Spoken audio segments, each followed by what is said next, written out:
Bad with numbers. March 12, 2025, Ithaca, New York, USA.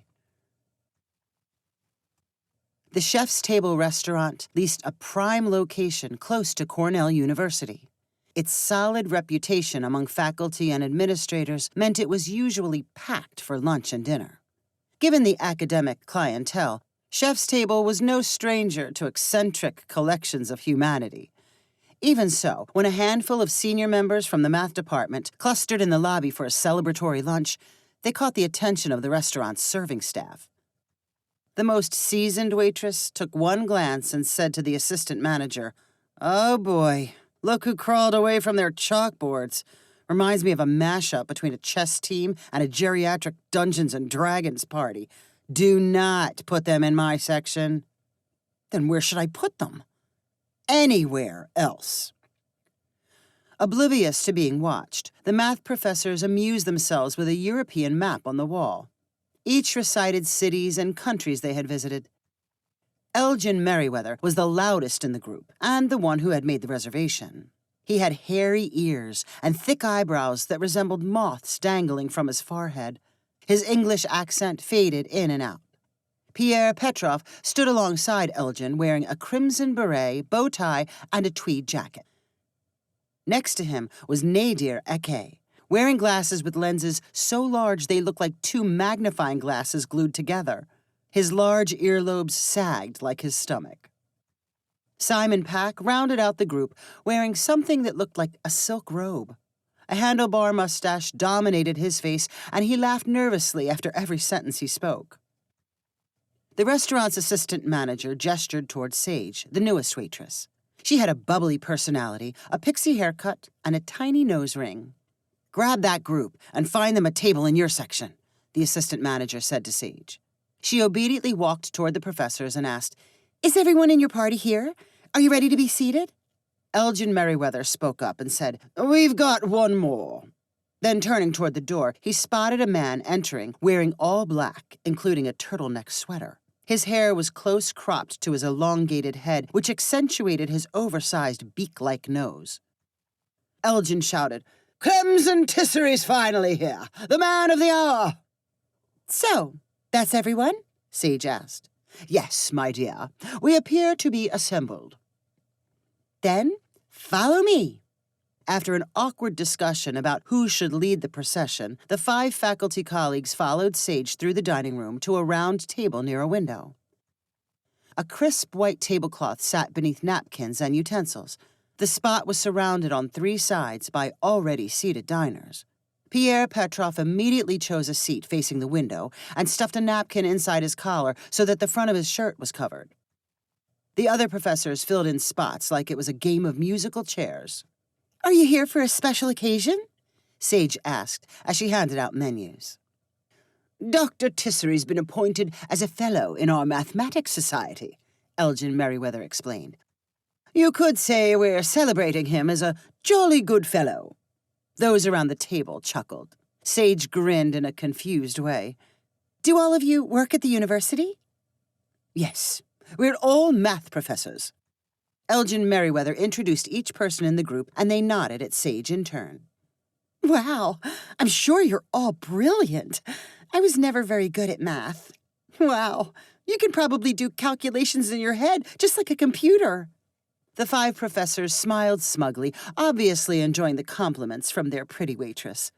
When she asked them about drink orders, each tried to steal more of her attention by requesting specifics about specialty lemonades and fizzy sodas. Simon Pack and Nadir Ake raved over Sage's excellent memory. "Let me get your drinks while you look at the menus." After Sage disappeared, Elgin Merriweather said, "Sweet girl. I believe her impression of math professors is that we sit around solving arithmetic problems all day." Pierre Petrov piped in to say, "Isn't that what you're doing in your office, Elgin? Multiplying 5-digit numbers in your head?" After a round of chuckles, Clement Tissery added, "She's very sweet, though. I wouldn't mind having more students like her around." Sage returned with drinks and was peppered with 100 menu questions and bits of trivia. Elgin Merriweather told her about the origins of chicken cordon bleu and steak tartare. Sage giggled in amazement and repeated on cue, I can't believe how smart you are. I can't imagine what's going on inside your head. After an unnecessarily long interrogation, Sage returned to the kitchen to register her guests' food orders. The math faculty were left wondering where she might be from and what she might be studying in school if she was indeed a student. Then, as if breaking a spell, Simon Pack asked Clemery Tissery a question about modular forms. The conversation immediately shifted to number theory and topologies. Anyone eavesdropping would have concluded the professors had arrived from another dimension and were jabbering in an alien language about a different universe. They were in a controversial frenzy when Sage made her next appearance. I'm back with your food. At first, the faculty members acted surprised and annoyed by the interruption. Then they remembered Sage and their manners. You have the salmon, correct? Sage asked Elgin Merriweather as she set a plate in front of him. Still excited by the math discussion, Nadir Kay called out, You have the honor to be serving the distinguished Dr. Merriweather. Sage smiled like it was a privilege. After that, with each plate she placed on the table, someone announced which brilliant doctor she was serving. When she reached the newly honored fellow, Dr. Tissery, his colleagues clapped. Sage joined in. When her customers looked satisfied, she left them to their lunch and earlier discussion.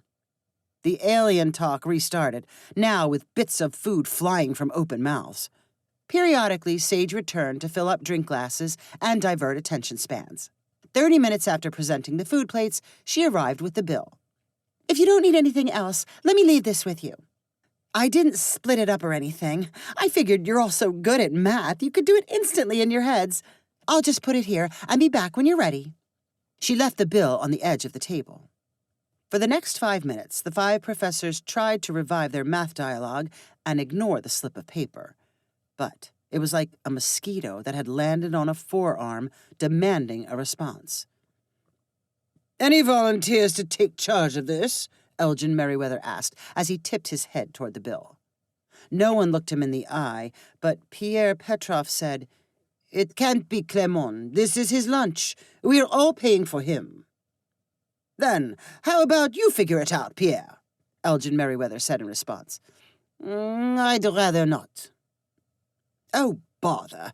I suppose I'll do it, Elgin Merriweather said with a huff. He grabbed the bill and read aloud.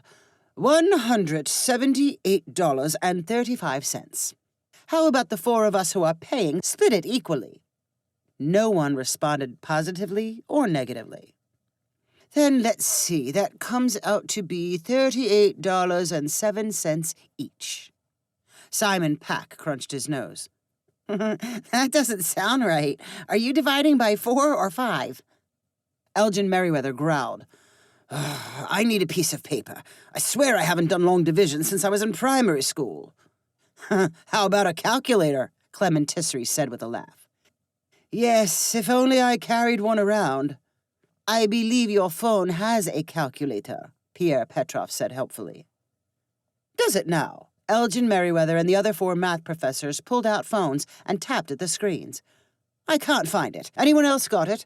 As they struggled, Nadir Kay said, Why is it we're splitting things equally? I ordered one of the cheapest things on the menu. And what about the tip? What if I want to give Sage more than the rest of you? Elgin Merriweather ignored him and attempted another calculation using the back of the bill and a broken pencil he found in his pocket. 68 each. No, that can't be right. You don't. Let Clement do the figuring. He's got the freshest mind, Pierre Petrov said with a smirk. I think I can handle a few numbers, Elgin Merriweather replied humorlessly. Responses grew hotter and more personal. By the time Sage returned, Elgin Merriweather was banging on the table as Nadir Kay yelled, I won't subsidize Simon's Beef Wellington! Is everything all right? Anything I can do to help? Sage calmly asked. Elgin Merriweather shyly said, We can't seem to agree. On the math? Right. I'm embarrassed to admit, because it's so trivial. But I thought you were math professors. No one's smarter than you at figuring out math problems. I'm afraid we're used to thinking more abstractly. Proofs and what have you. Then, this is too easy for you? Right. You could put it that way. Too easy. How about I split up the bill based on what you ordered? 4 of us would like to cover Dr. Tissery's portion. No problem. I'll get the computer to divide that evenly between you. I just need your credit cards. Everyone at the table uttered some version of, "That's wonderful." The 4 intending to pay fished for wallets. Almost simultaneously, a panicked look appeared on all 4 faces. "Oh, how embarrassing," Elgin Merriweather said apologetically. "I seem to have left my wallet at home." Nadir Akay, Simon Pack, and Pierre Petrov in turn said, "Me too." Elgin Merriweather looked pitifully at Sage and said, "I don't suppose you would take a promissory note and let us return to pay?" "Sorry, I need to get a card now." Clement Tissery reluctantly pulled a wallet from his pocket and produced a credit card. Before passing it to Sage, he said to his colleagues, "I suppose I'm now paying for my own celebration lunch. And for everyone else's lunch, too?" "Ah, good show, Tissery. Of course we'll pay you back," Elgin Merriweather said heartily. "No problem. We're good for it as soon as we retrieve some money," Simon Pack added. Clement Tissery eyed them skeptically. He turned his card over to Sage and said, "I'll need 4 receipts with a breakdown of what each of the good professors owe." Sage smiled and nodded before retreating to the credit card reader. "She truly is a delight," Elgin Merriweather said as he watched her go. "We could use more students like her around." Nadir Akay, Simon Pack, and Pierre Petrov were quick to agree and wondered whether they should suggest a math class she might take. "When we get back to school, I'm taping those receipts to your doors, but I have a sinking feeling I'll never see my money," Clement Tissery said, while the others talked about Sage. "Oh, nonsense, Tissery," replied a now jovial Elgin Merriweather. "Stop worrying so much about numbers and tell us more about modular forms." If you enjoyed this story, please rank it on the website 500ironicstories.com.